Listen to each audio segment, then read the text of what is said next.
Okay, picture this. July 1954, isang foreign businessman ang dumating sa Tokyo, Japan. Normal na araw sa Haneda Airport. Suot niya yung sleek suit, may leather briefcase, passport sa kamay, confident, sana'y mag-travel. Pero nung inabot niya yung passport niya sa immigration officer, tumigil lahat. Excuse me sir, where are you from? With a calm smile, he says, From Torrid. Now, officer raises an eyebrow. Torrid? Where's that exactly? Now he looks confused. It's between France and Spain. You've never heard of it. Now, immigration pulls out a map. Tinuro niya yung Andorra. You mean this? Yung lalaki shakes his head. No, that's not. Torrid, my country's been around for 1,000 years. And boom, everyone in the room falls silent. Now, immigration thinks, ano ba to, scammer? Terrorist? Spy? They take him in. Check his passport. Looks legit.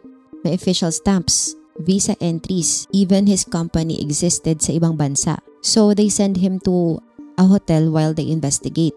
2 guards posted outside. Also, room is locked from the outside. Pero the next morning, the man and his documents vanished. No trace, no escape, no exit. And to this day, no one knows who he was or how he disappeared. Or at least, yun ang sabi ng internet. Pero, Apple season tayo dito, hindi tayo basta-basta nagpapaniwala sa chismis. The real story is buried in Japanese court records and was even crazier. So, let me tell you the real story of the man from Torrid. So quick disclaimer lang tayo guys ha. This story is based on real records from Japanese newspapers, court documents, credible sources like Yomiuri Shimbun archives, and memoirs of the officer who handled the case. All details are compiled in one full video for storytelling purposes. So if I missed anything or may alam ko sa kwentong to, just drop it in the comsec. So here's where it gets wild guys. Yung kwento ko kanina, yung nawawalang businessman from Torrid, locked hotel room, vanishing act. Walang ganun guys, as in hindi siya urban legend. Kasi hindi siya totoo. Pero may real case na pinagmulan nito. October 24, 1959, Haneda Airport, Tokyo. Isang lalaking foreigner ang dumating sa Japan via Taipei. May kasama siyang Korean wife. Everything seemed normal until he handed over his passport. Now, this is where things get weird. Yung passport niya, mukha namang official may stamps, visa entries, photos, even signatures. Pero nung tiningnan ng immigration officers kung anong bansa siya galing, yun, dead end. Alam nyo guys kung ano yung nakalagay sa document niya? Visit, ito talaga tatawa ko sa sa nakalagay doon. Nakalagay doon is Negusi Habesi Gulululul Esprit. Tunog alien. Ayop, walang ganong bansa. May alam ba kayo na ganong bansa? Di ba wala? Walang ganong language eh. Kasi even linguists couldn't tell what it was. But the kicker, he had a valid visa issued by the Japanese embassy in Taipei. So, legit siya na stamp, kaya siya nakapasok. For a moment, they thought, diplomat ba to? Spy? Mental patient? Con artist? Turns out, he was all of the above. Or at least, he claimed to be. So, ayun na nga guys, na-hold yung lalaki. Nasa kamay na siya ng Tokyo Police. Pero nung tinanong siya ng basic questions like, what's your name? Where are you from? Ano ginagawa mo sa Japan?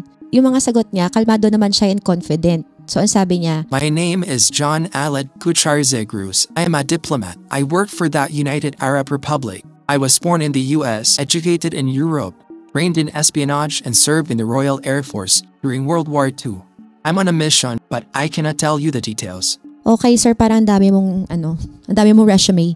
So he claimed to be fluent in 14 languages including Japanese, French, Arabic, and sabi niya, he had diplomatic immunity. Kaya raw hindi siya pwedeng i-detain. So, ngayon, ang tanong natin, alam ko inisip niyo, paano siya nakapasok ngayon sa Japan kung bogus yung lahat? So, ito na. Yung passport niya, kahit obvious na fake, meron siyang legit looking visa stamp from the Japanese embassy in Taipei. Yes guys, na-issuehan talaga siya ng travel visa sa Taiwan. Kahit ako iniisip ko kung paano nangyari yun. So, that's how he made it through immigration sa Haneda Airport without raising alarms at first. Hindi kasi nila agad nahalata kasi mukhang legit talaga yung mga seals and travel documents niya. Kumbaga, high-level forgery. Tapos nung pinakita niya yung passport niya, ang dami pang nakasulat. Meron na nakalagay na Ambassador Extraordinary and Plenipotentiary from Negusi Habesi. That's a mouthful, grabe. May official seal pa, parang embassy level document talaga siya. Pero here's the thing, nobody could verify a single part of his story kasi una, walang record ng Negusi Habesi. Pangalawa, walang embassy. Pangatlo, walang employer. At pangapat, walang bansa na ganun. So it was like he created an entire fake identity from scratch at sobrang galing niya. Muntik na nga siya nakalusot but then he made a mistake. But guys, habang iniimbestigan siya ng mga authorities, lalo pa siyang naging sketchy. Parang the more he talked, the deeper the rabbit hole went. He wasn't just a mysterious diplomat anymore. He was starting to look like something else entirely. And that's when the real John Zegros finally slipped through one small but fatal mistake na nag-trigger ng buong investigasyon. And girl, when I tell you it gets weirder from here, wait till you hear what he did next. So, ito na nga, nahuli na si Zegros. Charged with forgery, illegal entry, and fraud after trying to cash fake checks worth 200,000 yen from Chase Manhattan Bank, $140 sa isa pang bangko, and another 100,000 yen from the Bank of Korea. So, ito na ngayon ang katanungan natin lahat. Paano siya nahuli in the first place? So, ito na yung chika. Nagduda yung isang bank employee sa sobrang dami ng foreign checks na pinapirmahan niya. And when he tried to verify the account info, walang tumutugma. So then boom, na-trace na peke yung checks at documents niya. Doon na siya isinumbong sa authorities and police immediately flagged his identity and passport as suspicious. Kaya nahuli siya sa attempted bank fraud and everything started unraveling. Bilis, diba? From international diplomat to international scammer. And yet, kahit obvious na bogus lahat, he still acted like he was untouchable. Wait, tagigigil ako dito. Ngayon, August 10, 1960, Tokyo District Court. Umaten si Zegros sa, sa court trial niya in full suit, kalmado, confident.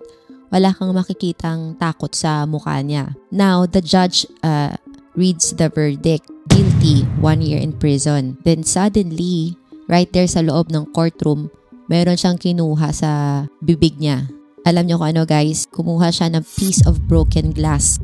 Like, sir, excuse me? Then, alam niyo kung ano yung ginawa niya? He slashed both of his arms habang sumisigaw ng, I'm going to kill myself! Ganon. Now, the courtroom went into full panic mode. Blood everywhere. Yung mga guards, syempre, taranta na madaling tumakbo papunta sa kanya. Hinila siya palabas and then they rushed him to Kyobashi Hospital. So guys, believe it or not, alam niyo na ang nangyari. Nakasurvive naman siya. Then after 10 days, balik ko siya sa kulungan ulit like nothing happened. But guys, he wasn't done. Oh no. Zegros still had one more trick up his sleeve. O akala mo tapos na no? Nope. Habang nasa kulungan si Zegros recovering from his dramatic courtroom stunt, bigla siya nag-file ng legal appeal. Madami pa talaga siyang hanash. Ayaw niya sumuko.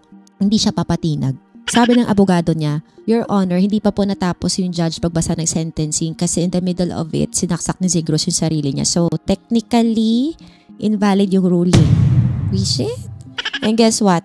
Alam niyo guys, ang nangyari, pinayagan. The court agreed to retry the case. So, here comes retrial 2.0. December 22, 1961. Same crime, same man, same lies. And guess what ulit? Same sentence, 1 year in prison. Pero this time, the court realized, wait, nakakulong na pala siya ng more than 1 year during the trial process. So, they did the math and said, okay na yun, time served na, you're free to go. And just like that, he walked. No big escape, no vanishing act, no sci-fi teleportation.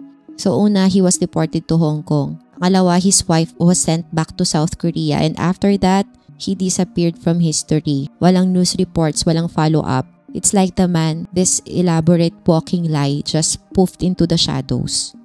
So ayun na nga guys no, for years yung kwento ni Zegros na morph na siya into legend. People online started saying na he came from Torred, a parallel dimension.